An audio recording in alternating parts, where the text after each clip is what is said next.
Envoy Corvettes had not slept in 4 station nights, and the reason sat on her console screen, updating itself while she watched. It was a simple line graph. It was not supposed to move this fast. The graph tracked something the Concorde called the adaptation index, a single number, refined over 11,000 years of first contacts, that measured how quickly a newly discovered species absorbed unfamiliar information and turned it into working behavior. Most species produced a curve. A slow, dignified curve, climbing over generations, sometimes centuries, as new ideas worked their way from a handful of curious minds into the bones of a culture. The humans on Kestrel Reach had produced a wall. Corvettes touched the graph and it did not change its shape, because she had already touched it 11 times that night hoping it would. Behind her, the observation deck of the Concorde survey vessel Low Tide hummed with the particular quiet of a ship where everyone else was asleep and one person was doing the arithmetic on why they shouldn't be. She was not afraid, she told herself. Sorel did not startle easily. Her species had outlived 4 ice ages and 1 accidental atmospheric collapse of their own, making by being patient, by never mistaking a fast answer for a right one. Fear was a young species trait. It belonged to creatures whose whole existence was one emergency after another.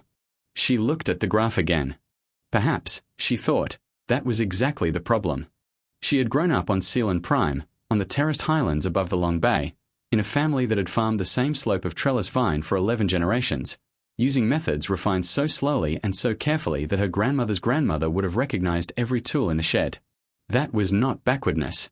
That was wisdom, the kind the Concorde had spent its entire existence cultivating, the understanding that a change made too quickly was a change nobody had tested, and a species that tested nothing eventually broke something it could not fix. Cor had believed that all her professional life, the way a person believes the ground beneath a familiar floor. She had built her career on it. She had sat through 4 evaluations on 4 different worlds, watching new species take their careful, generational steps toward the wider galaxy, and she had found something genuinely moving in the slowness of it, the patience of it, the sense that a civilization allowed to grow at its own unhurried pace grew into something worth meeting. Kestrel Reach had taken that belief and set it gently, almost politely, on fire. 6 days earlier, the Low Tide had dropped out of transit above a modest human research and mining outpost called Kestrel Reach, 300 people, 1 station, 1 shuttle bay, and absolutely no idea that they were about to become the fastest first contact evaluation in Concorde history. The protocol was simple and had never needed changing. Approach openly. Present a translated greeting. Offer the species a single controlled technology sample, something slightly beyond their current capability, never dangerous, never a weapon, and observe, over a period the Concorde budgeted at no less than 11 years, how the species absorbed it. Did they hoard it? Did they worship it? Did they take a generation to understand it, or 3? The answer told you everything about whether a species was ready for the wider galaxy, or whether contact would break something in them that could not be repaired. Cor had run this evaluation 4 times before, on 4 different worlds, and every time the process had unfolded the way the manual promised. Slow, careful, predictable. She had given the humans a sample of Concorde atmospheric scrubbing lattice on the first day, a material that took the Sorel themselves nearly 40 years to fully characterize when it was first introduced to their own homeworld 3 centuries ago. By the second day, station engineer Renata Cole had it running a diagnostic loop that Cor's own equipment had not thought to try. By the 4th day, it was integrated into Kestrel Reach air recycling system, quietly outperforming the station's original equipment by 11%, and nobody on the station seemed to think this was remarkable enough to mention to her directly. She'd found out from a maintenance log. That was the graph on her screen. That was the wall. 11 years, compressed into 4 days, by a species that appeared to regard rapid, total reorganization of their own infrastructure as something you did on a Tuesday between other tasks. Corvettes sat in the dark and did the thing she had not done since her training decades ago. She began to wonder if the manual was wrong about what made a species safe. She pulled up the comparison archive out of habit, the way she always did when a finding felt too strange to trust on its own. The Varai, a species evaluated 80 years before her own birth, had taken 16 years to fully integrate a comparable atmospheric technology, and their evaluators had called that pace remarkably fast at the time, fast enough that the review board had spent a full council season debating whether it represented a risk. The Null THA, evaluated 2 centuries earlier still, had taken almost 60 years, and had been welcomed into the Concorde with what the old records described as unusual warmth precisely because their caution had never wavered even once real advantage was in front of them. Core closed the archive. The numbers did not help. They only made the wall on her own graph look taller. She thought, distantly, of a lesson from her second-year training, something her instructor had said while walking a class of young evaluators through the failure records of an evaluation gone wrong 3,000 years before any of them were born. The Concorde does not fear the ones who move fast. It fears the ones who move fast and cannot tell her why they are moving at all. Find out why. Everything else is only a number. She had 4 days of data and did not yet know why. That, she decided, watching the graph hold its shape against the dark, was the actual question she would have to answer before she could write anything the review board could trust. Kestrel Reach did not feel like a place doing anything remarkable.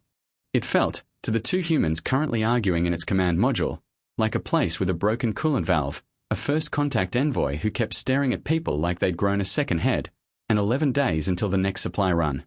"She's not sleeping," said Mateo Reyes, 24, junior systems tech, watching the corridor camera feed of Corvettes pacing the low tides observation deck for what he was fairly sure was the 4th night running. "Like, at all. I checked. She's an alien anthropologist evaluating our species for possible extinction-level diplomatic consequences," said Renata Cole, without looking up from the scrubber lattice readout she'd been squinting at for 20 minutes. Cole was station chief engineer, 41, and had the specific calm of someone who had spent a career fixing things that were actively trying to kill her, which made a nervous alien a fairly manageable Tuesday. "I'd lose sleep too." "You think we are scaring her?" "I think," Cole said. "We gave her a sample of their air filter, and by day 2 we had it running 40% more efficient than their own spec sheet. I read their spec sheet. It said their engineers spent decades optimizing that lattice. Decades, Mateo." She tapped the readout. "I did it during my coffee break because Priya mentioned the flow pattern looked wrong." Mateo considered this. "Is that bad?" "I don't know yet." Cole finally looked up. "That's the problem. Nobody's told us what a bad evaluation looks like. Nobody's told us what a good one looks like either. We're just doing the thing we always do, which is fixing what's broken and improving what isn't, and she's writing all of it down like we're doing something unusual."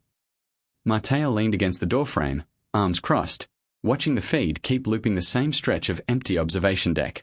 "My mom used to say humans are like that plant she kept trying to kill on our balcony back home. You'd forget to water it for 2 weeks, and instead of dying, it'd just figure something out. Grow weird. Lean sideways to catch runoff from the neighbor's planter. She said it wasn't stubbornness. Said it was just what living things out here had to learn how to do or they didn't get to keep living." "That's a nice thought," Cole said. "Doesn't mean the alien with the clipboard finds it nice." "You think she's scared of us?" "I think," Cole said again, choosing the words more carefully this time, "that being scared and being careful look the same from the outside, and I don't know which one we are looking at yet. Doesn't change what I do either way. Coolant's coolant. Station still needs to run." Kestrel Reach itself did not much care whether it was being evaluated. It had been built 11 years earlier by a mining consortium that ran out of funding 2 years into construction, finished by the crew who'd been sent to mothball it and decided, collectively and without much discussion, that mothballing a perfectly functional station felt like a worse use of their time than simply running it themselves. It showed in every corridor, patched bulkheads painted in 6 different shades of grey because 6 different supply runs had brought 6 different leftover cans, hydroponics bays wedged into spaces never designed to hold them, a command module with mismatched consoles salvaged from 2 decommissioned ships and wired together by people who had never asked anyone's permission to try. Maybe we are. Maybe everybody is, and we've just never had someone standing over our shoulder timing it. The comm chimed. Core Vethus's voice came through, carefully modulated by the translation collar she wore even for internal ship comms, a habit Cole had noticed and never commented on, the Envoy translating herself even when no one was listening, as if practicing. "Chief Engineer Cole, I would like to observe your morning maintenance cycle, if this is permitted." Cole exchanged a glance with Mateo. "Sure. Come on down. Coffee's on." There was a pause on the line, the kind that Cole was beginning to recognize as Corvettes translating a human idiom in her head before responding to it. "I do not require coffee," Core said, "but I will come down." Corvettes had expected, going in, that the morning maintenance cycle on Kestrel Reach would be the calm part of her evaluation. Routine. A chance to watch the humans do something small and unremarkable, the kind of baseline behavior the manual said was essential to establishing a species' true resting state, uncomplicated by the pressure of a control test. Within 20 minutes, she understood that Kestrel Reach did not have a resting state. She followed Cole through 3 decks on the way to the maintenance section, past a hydroponics bay where a woman named Priya was arguing cheerfully with a colleague about whether a nutrient mix needed adjusting before or after the next watering cycle, past a common room where 2 off-shift miners were repairing a game console with a soldering iron clearly meant for something else, past a stretch of corridor where someone had painted, directly onto the bulkhead in what looked like leftover hull. Sealant, a mural of a green and blue planet that Core understood, without needing to ask, was the one none of them had seen in person for at least 2 years. Nothing about the station suggested a species holding still, waiting to be observed. Everything about it suggested a species that had simply kept living, at full speed, the entire time she'd been watching. "Do you always work at this pace?" she asked Cole, as they reached the maintenance section and the coolant alarm was still 4 minutes from sounding. "What pace?" "This one. The one I have been observing for 3 days." Cole considered the question with more seriousness than Core expected. "Honestly? I don't know how to answer that. It's just pace. I don't have another one to compare it to." The coolant valve Mateo Reyes had been complaining about the night before failed properly at 0640 station time, dumping pressure into a secondary line that fed, as far as Core could determine from the frantic crosstalk on the open comm channel, absolutely nothing important. A redundant loop. A part of the system that existed, as Cole explained to her later without breaking stride, in case exactly this happened. What struck Core was not the failure. Failures were normal. The manual accounted for failures. Every species' infrastructure failed sometimes, and the response to failure was one of the cleanest windows into a culture's actual character, more honest than anything they'd say in an interview. What struck her was that within 4 minutes of the failure alarm, Cole had rerouted the coolant loop through a configuration that, Core was fairly certain, had never existed before that morning. Not a documented backup procedure. Not a rehearsed contingency. An improvisation, built in real time, using components that were not designed to connect to each other, connected anyway, because Cole had apparently spent enough time inside the station's guts to know which parts could be persuaded. "How?" Core asked, when the alarms had quieted and Cole was wiping her hands on a rag that had clearly wiped worse things. "Did you know that configuration would function? It is not in your station schematics." "I have read your station schematics." "It's not in the schematics because it shouldn't work," Cole said cheerfully. "The flow rate's wrong for that line. But the valve I needed wasn't in the right spot, so I used the wrong valve at the right angle and let the pressure differential do the rest. It's ugly. It'll hold for about 6 hours, which is all I need to get the real part swapped." "You solved a problem using a method you devised during the problem," Core said, in the flat, careful tone of someone restating a fact until it made sense. "That's usually how it goes, yeah." Core looked down at the coolant line, at the improvised joint held together with what appeared to be a repurposed bracket from an entirely different system, and felt something she did not have a clean word for even in her own language. It was not fear. She held on to that distinction carefully. It was closer to the feeling of standing on ground that had, until that moment, seemed solid. That evening she requested access to the station's full maintenance archive, going back as far as the logs existed. Cole granted it without asking why. Core spent 6 hours reading, and found 411 documented instances, across 11 years of station operation, of exactly this, a problem solved on the spot, with an improvised method, that then quietly became the new standard procedure because it had simply worked better than the plan. The Concorde had a word for the process by which a solution became standard procedure. It was a formal, multi-stage process, reviewed by committees, tested across seasons, ratified over years. Kestrel Reach did it by lunchtime and moved on to the next problem. She asked Cole, toward the end of that long reading session, why none of the 411 instances had been formally reviewed before being adopted. Reviewed by who? Cole said, not looking up from the panel she was resealing. "There's 300 of us out here, Envoy. We don't have a committee for coolant valves.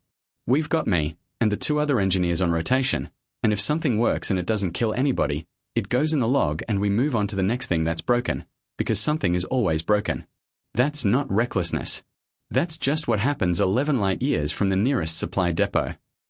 On Ceylon Prime, Core said, a change of this kind, the kind that becomes permanent procedure, would be reviewed by a regional council before implementation. The process typically requires between 1 and 3 years.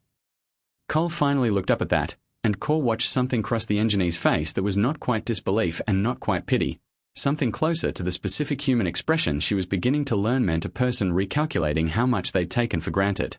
3 years, Cole repeated. For a coolant valve. For any structural change to shared infrastructure. The Council weighs it against long-term stability. It has served my people well for a very long time. I believe you, Cole said, and meant it, Core could tell, because the woman did not soften her voice the way species sometimes did when they were being polite instead of honest. I'm not saying your way's wrong. I'm saying I don't think you've met anybody who does it our way before, and I don't think we've ever really thought about how strange our way must look from outside. We just don't have the luxury of 3 years out here. The luxury never showed up, so we built a different one instead. Core wrote that down, word for word, in her private notes, and underlined it twice, because it was the first sentence anyone on Kestrel Reach had said to her that felt less like an explanation and more like an apology that wasn't quite finished deciding whether it needed to be one. The quiet decision happened on the 5th night, and nobody on Kestrel Reach knew Core Vettis had made it, because she made it alone, in the dark, staring at a graph. She opened a private channel to the Low Tides archive, not to send anything back to the Concorde yet, only to draft it, the way she'd been taught to draft difficult reports before she trusted herself to file them. Preliminary finding, she wrote, then deleted it. Started again. The species-designated human, subject population Kestrel Reach, does not exhibit an adaptation curve consistent with any species in the Concorde's 11,000-year survey record. Where comparable species require multiple generations to fully integrate a single unfamiliar technology into infrastructure and behavior, this population demonstrates functional integration within 100 hours, accompanied by unprompted, unauthorized improvement beyond the original specification. She paused. That was accurate.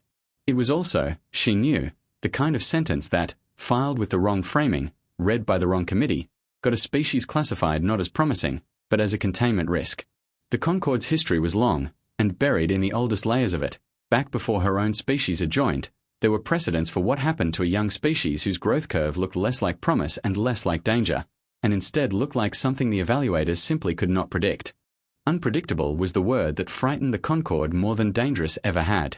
A dangerous species could be modeled, contained, negotiated with according to known rules. An unpredictable one broke the rules simply by existing. Core sat with the draft for a long time. Then she added one more line, because she found, turning the day over in her memory, that it was also true, and she was not willing to file a report that left it out. Additional observation: the population shows no indication of applying this adaptive capacity toward acquisition, expansion, or advantage over the evaluating party. Improvements were made to shared systems, atmospheric, thermal, structural, that directly benefited the Low Tides crew as much as the station's own population, without being asked, and without apparent expectation of recognition or reward.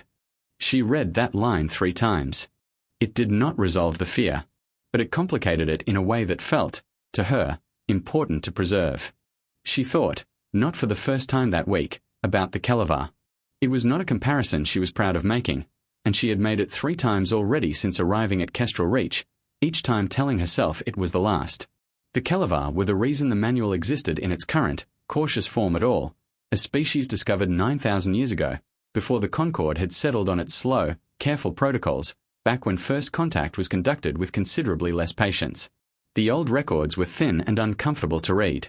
The Kelevar had also grown fast, faster than anyone evaluating them had a framework for, and the evaluators of that era, frightened by a curve they couldn't predict, had responded with a containment action so severe that it took the Concorde 4 centuries and an entirely rebuilt ethical charter to admit, formally, that the decision had been made out of fear dressed up as caution. Core did not think the review board would repeat that mistake. She told herself this several times, and mostly believed it.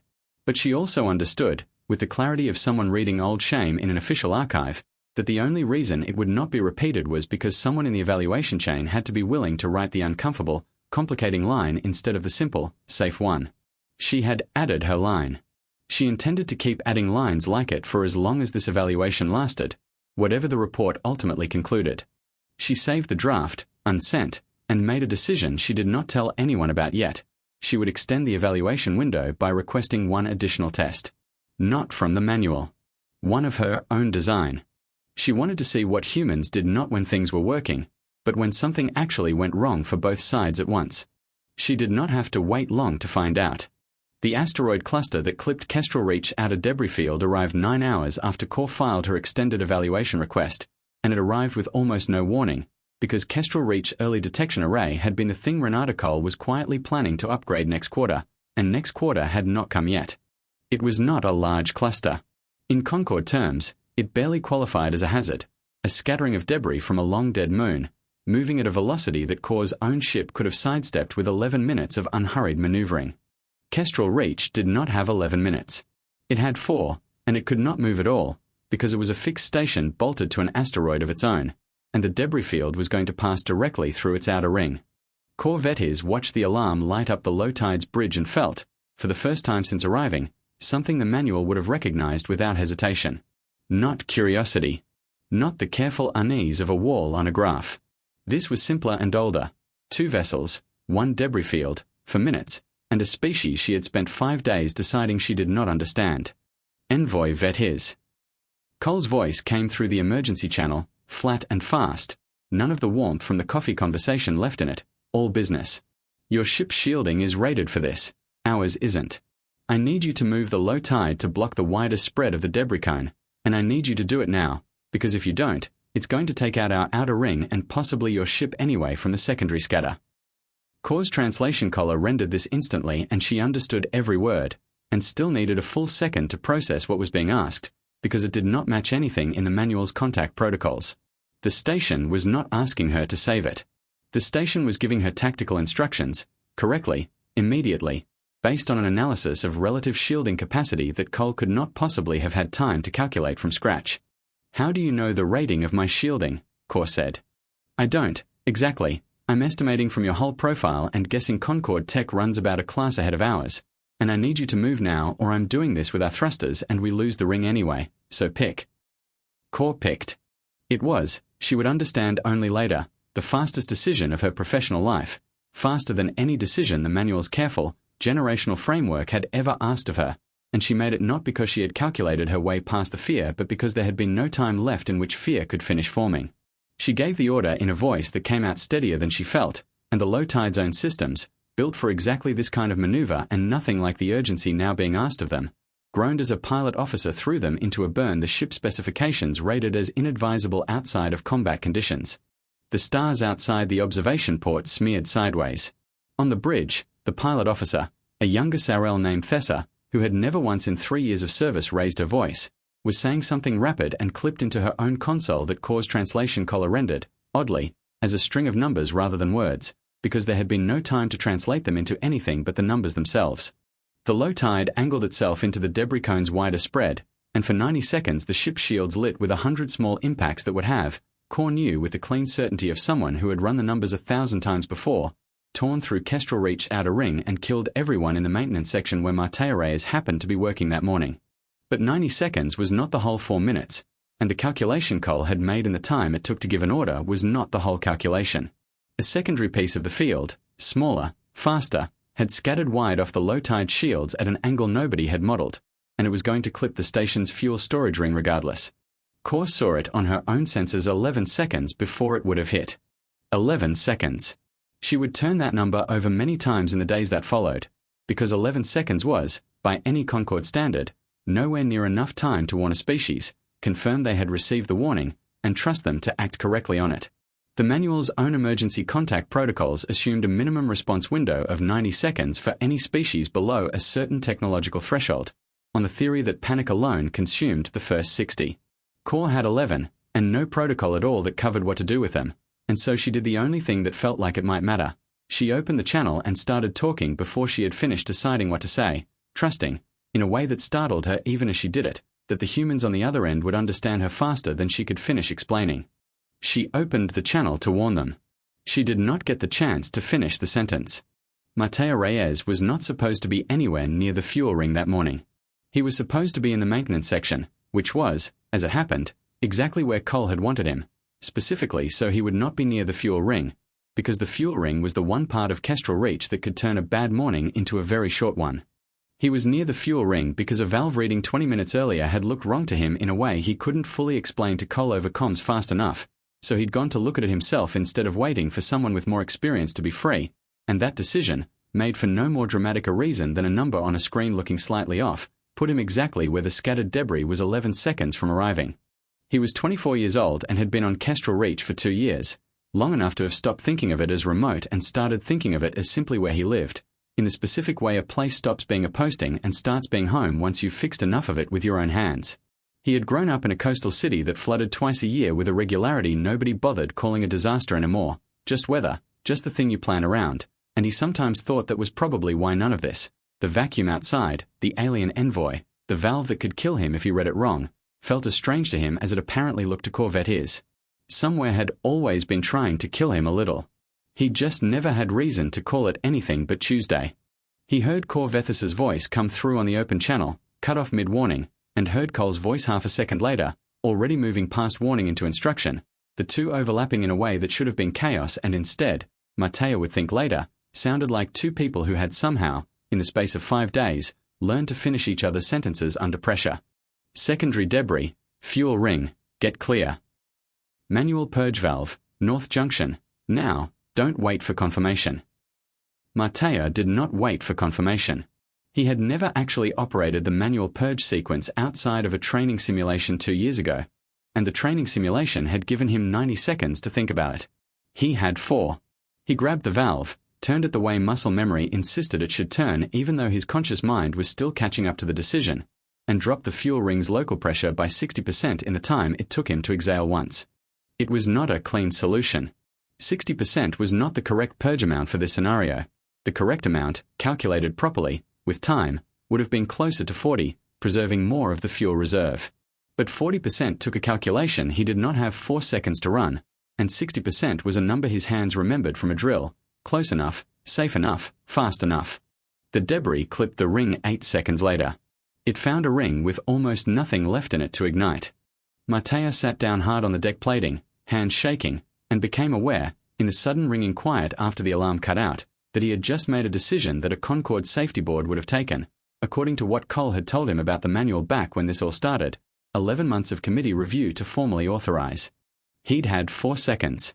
He'd used them on instinct built from a 2-year-old drill and a number that had looked wrong. On the low tide, Corvette stared at a sensor readout, at the fuel ring that should statistically have ignited and had not, and understood that she had just watched a member of this species make, correctly, under total time pressure, with insufficient data, the exact decision that would have taken her own species' emergency protocols she had trained on for years, a committee vote to authorize even in simulation. She did not have a category for that yet. She was beginning to suspect the manual didn't either. On the deck plating below, Matteo Reyes sat with his back against the purge valve he had just turned, listening to his own pulse slow down in the ringing quiet, and thought, with the specific day's clarity of someone who has just done something enormous without deciding to, that he was probably going to have to fill out a report about this, and that the report was going to ask him to explain why he had chosen 60%, and that he did not actually have a good answer beyond the number had. Felt right, my hands remembered a drill, and I did not have time to be more careful than that.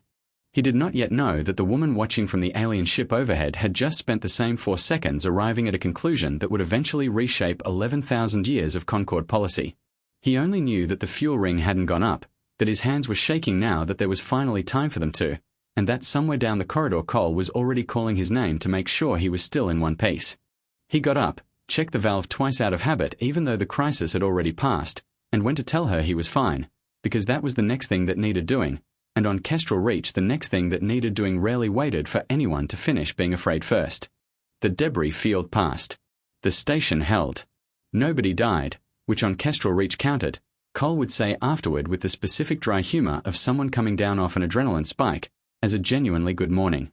The all clear came 4 minutes and 40 seconds after the first alarm, and Corvette realized, listening to Cole's voice on the comm calmly running a damage assessment as if the last 5 minutes had been an unusually eventful equipment check, that this was the moment the manual had actually built its entire evaluation protocol to observe, and it had happened by accident, unscheduled, uncontrolled. In real conditions the manual explicitly said should never be allowed to occur during a first contact evaluation because the risk to the observing party was too high. The manual had been trying to protect her. It had also, she now understood, been keeping her from ever seeing the thing that actually mattered. She requested a private meeting with Cole an hour later, once the damage reports were filed and the fuel ring was confirmed stable and Matteo Reyes had been sent, over his mild protest, to the medical bay for a mandatory check that found nothing wrong with him except a pulse that took a while to come down. Cole met her in the observation module. The one with the view of the debris field scattered remained still drifting past the window in slow, harmless arcs now that the danger had passed. "You want to talk about the fuel ring," Cole said. It was not a question. "I want to talk about the 4 seconds, Core said. "Your technician had 4 seconds and insufficient data, and he made the correct decision. I have run that scenario through our own emergency response modeling. Our protocols do not produce a correct decision in 4 seconds. They produce a committee." "He had a drill from 2 years ago and a number that looked wrong," Cole said. "That's not magic, Envoy. That's just a person who spent their whole life around things that don't wait for you to be ready." "That is what concerns me," Core said, and she said it plainly, because she had decided, somewhere in the last hour, that plain honesty was the only thing she had left to offer that might actually be useful. "Chief Cole, I have spent 5 days measuring how quickly your species absorbs new information, and the honest answer is that I no longer believe the Concord's adaptation index can measure it at all. It was built to distinguish safe growth from dangerous growth over the span of centuries. Your species does both, apparently simultaneously, in the span of days, and the difference between the two, between improvement and threat, is not something my instruments can find in your infrastructure. I have been looking for it in the wrong place." Cole was quiet for a moment. Outside the window, a piece of debris tumbled slowly past, catching the light. "So where should you be looking?" she asked. Core thought about the fuel ring, about the improvised coolant joint that had become station standard by lunchtime, about the line she had written and deleted 3 times in her draft report, the one about system shared, not system seized. "I think," she said slowly, "I have been looking at what you can do. I think the actual question was always what you choose to do with it, when nobody requires you to share it." Cole was quiet for a long moment, turning that over. "You know what I keep thinking about," she said finally. "Your ship out there.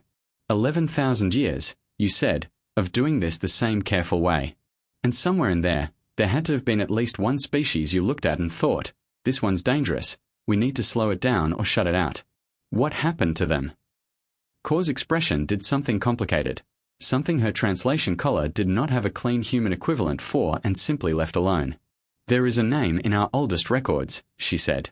"I would rather not carry it into this room while I am still deciding what to write about yours.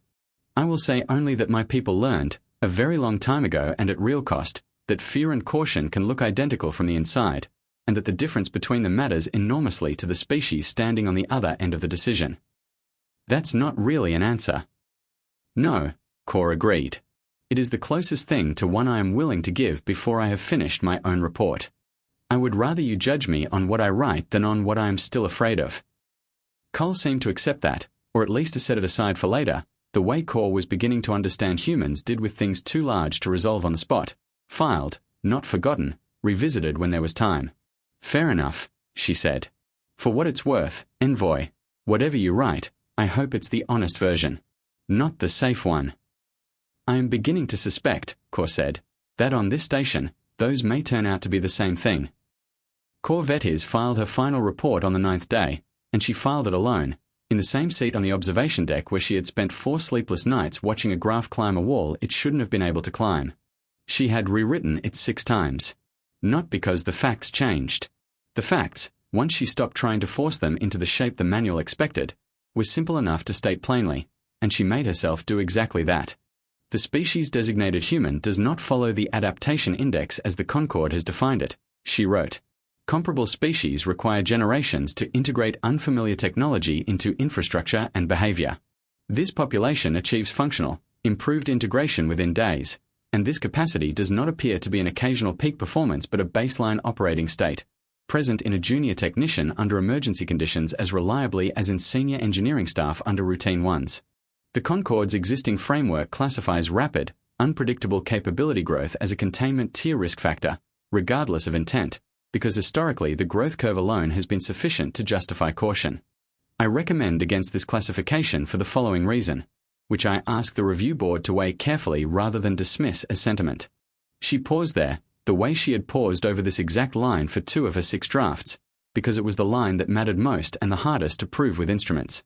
During an unplanned emergency in which this population's own infrastructure was at direct risk, their response was not to secure advantage, hoard capability, or act only in self-preservation. Chief Engineer Cole's first tactical instruction to me was calculated for my ship's survival before her own stations, based on an assessment of relative shielding she made correctly in seconds with no prior data. Technician Reyes's independent decision, made in isolation under 4 seconds of pressure, saved not only human lives but prevented a secondary failure that Concorde modeling projects would very likely have damaged the low tide as well. I do not believe this population speed is the danger the index was built to detect. I believe what the index has always actually measured, in every species we have evaluated across 11,000 years, is not how fast a species can grow. It is what a species does with speed once it has it, and the framework has simply never before encountered a species fast enough for that second question to matter more than the first. I recommend Kestrel Reach, and by extension, the human species, be classified not as a containment risk, but as a precedent. I recommend the adaptation index itself be reviewed, because I no longer believe it was built to recognize what I found here, and a framework that cannot recognize this is a framework with a blind spot the size of an entire category of species we have not yet met. I am aware that this recommendation will be read, by some on the review board, as the report of an evaluator who has spent too long in close proximity to her subject and lost the necessary distance. I have considered that possibility seriously, because it is a fair one, and I do not dismiss it lightly. I offer only this in response. I did not form this recommendation from a distance, because distance was never available to me here.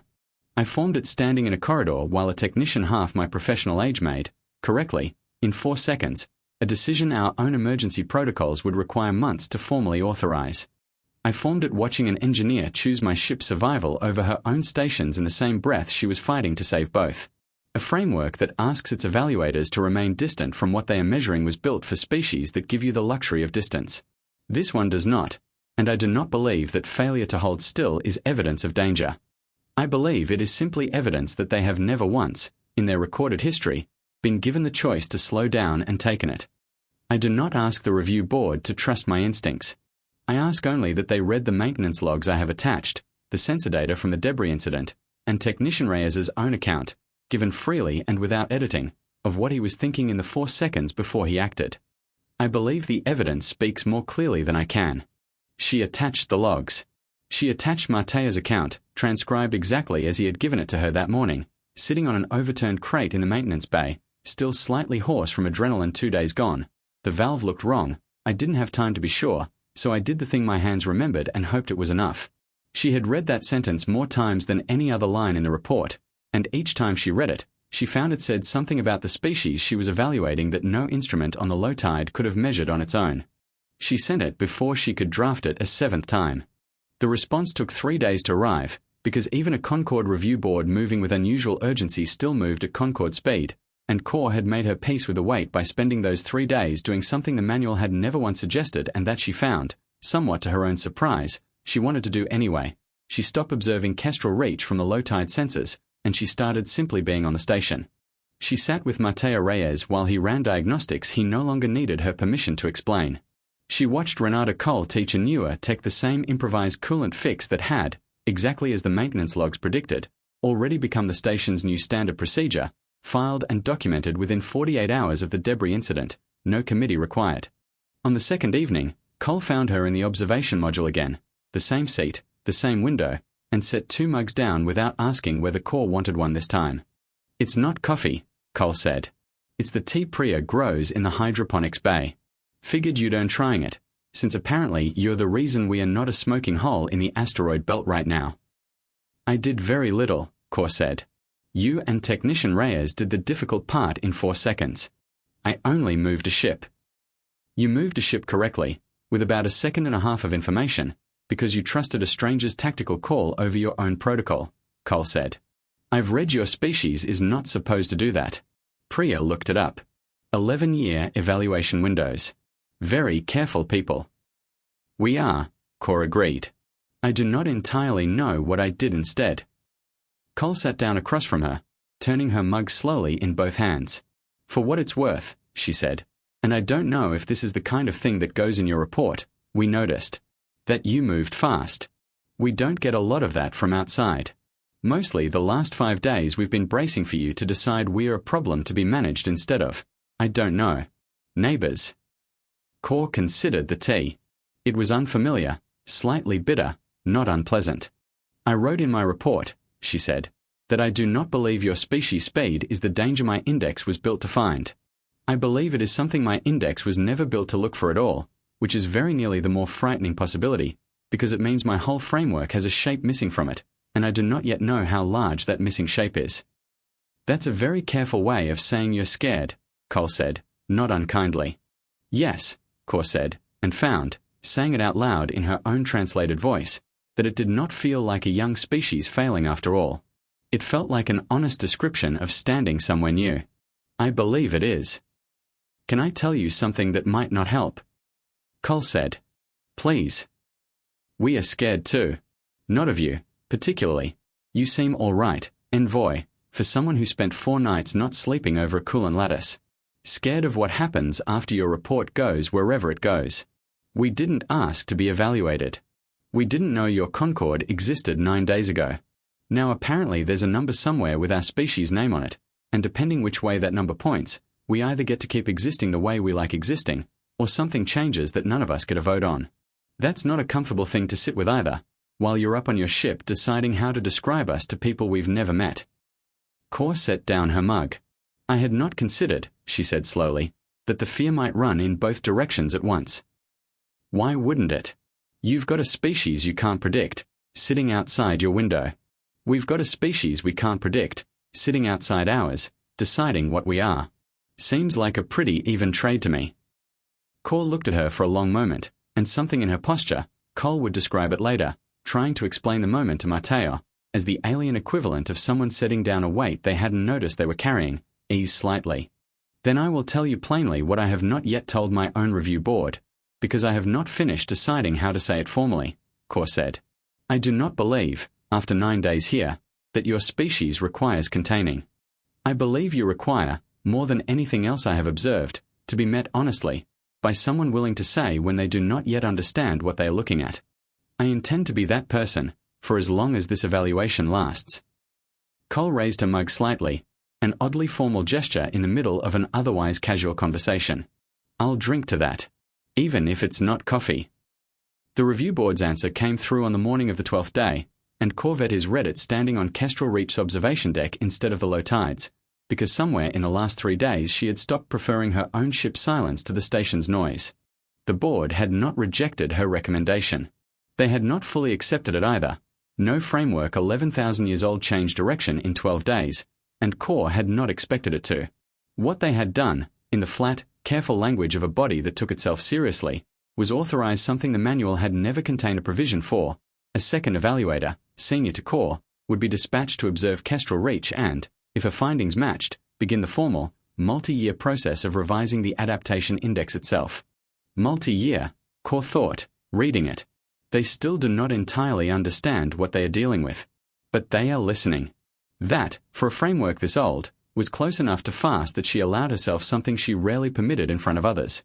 She smiled, the expression translating awkwardly through a species that did not use the same muscles for it, and did not care. She found Cole and Mateo in the maintenance section, mid-argument about whether the new coolant configuration should be documented as a permanent fixture or left flagged as improvised in case someone smarter came along later and thought of something better. Both, Core said, before either of them could ask her opinion, which surprised her as much as it apparently surprised them. Document it as permanent, and also as improved when someone finds a better version. Those are not opposing categories. I do not know why my own species has always treated them as though they were. Cole looked at her for a long moment, then grinned. You're getting the hang of us, Envoy. I do not think I am, Core said honestly.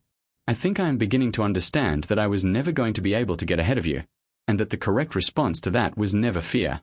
It was simply to stop trying to measure you from a fixed distance and start standing close enough to actually see. She looked out at the debris field, mostly cleared now, drifting harmlessly past the station's newly reinforced outer ring, reinforced 2 days ago, without anyone asking her permission, using a configuration Mateo Reyes had sketched on a napkin during lunch because a number had looked wrong to him again. 11,000 years of careful evaluation, she thought, and the thing that finally moved the framework was not a weapon, and not a war, It was a station full of people who could not stop themselves from making everything around them slightly better, slightly faster, before anyone told them they were allowed to. Somewhere on the low tide, a graph was still climbing a wall the manual said should not exist. Corvetti's had stopped being afraid of it 3 days ago. What she felt now, watching Matteo argue happily with Cole over a coolant valve neither of them had needed to fix that well, was something the Concorde did not yet have a formal term for, though she suspected, given a few more centuries and a few more stations like this one, they eventually would.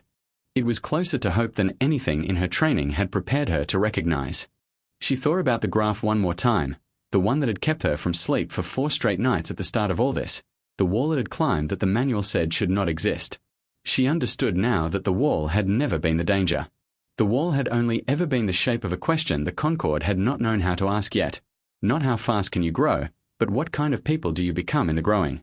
Kestrel Reach had answered that question 100 times over in 9 days, in coolant valves and purge sequences and a woman who gave tactical instructions for a stranger's ship before her own stations, and none of them had known they were being asked.